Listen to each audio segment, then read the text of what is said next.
One of the most effective ways to fix a lawn at the end of winter is to use just a handful of things that you probably already have in your garage. First of all, you're going to take your lawnmower out there and cut your lawn a little bit lower than it normally is cut.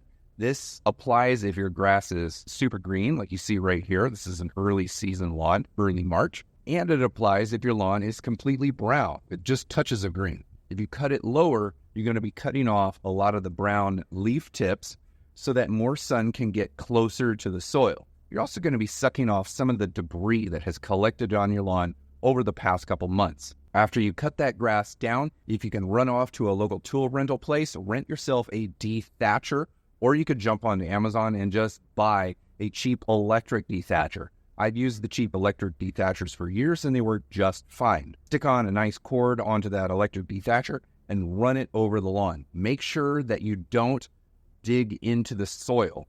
Make sure that you set it to an above grade setting so that you're only raking. This is basically a power raking move.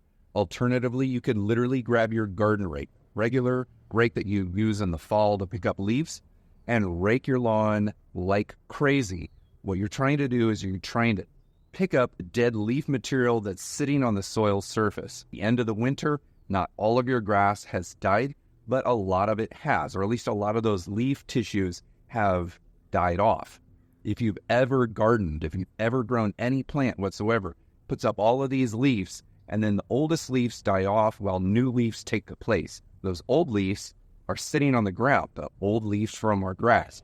Pick them up, thin them out. That's what the Dethatcher does. By doing that, you're thinning out your lawn, but you're not thinning it out by removing good grass. You're taking the old stuff away, providing space for air to travel through your grass and sun to penetrate your grass all the way to the soil and warm things up even faster. You're also exposing soil so that next you go and throw down a weed pre-emergent. This is a preventative product that stops weeds from germinating in the springtime so that you don't have to worry about weeds during the summer. Finally, somewhere around early April, you're going to put down your first fertilizer application of the year. And this could be earlier in the season if you live in a warm climate. And it could be slightly later in the season if you live in a particularly cold climate. But usually around early April is a good start date for fertilizer. Now, the fertilizer is not meant to start your grass growing. The fertilizer is meant to get grass that has already greened up and started growing to thicken up. We don't put fertilizer on the lawn to get the grass to wake up from winter. Put the fertilizer on the ground to get the grass to thicken, to spread.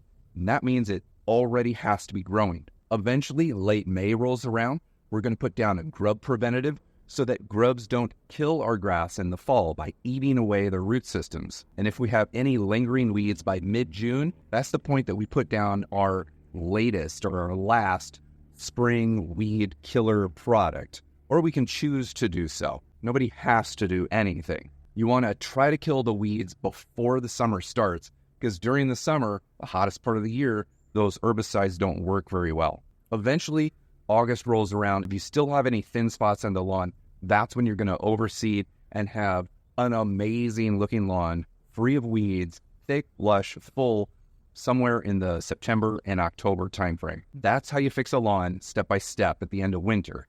But it's the abbreviated version. Up here in the corner, this is my spring lawn care step-by-step guide, the first 10 steps in order that you're going to take with expanded information. None of the short form information that I'm giving you in this video.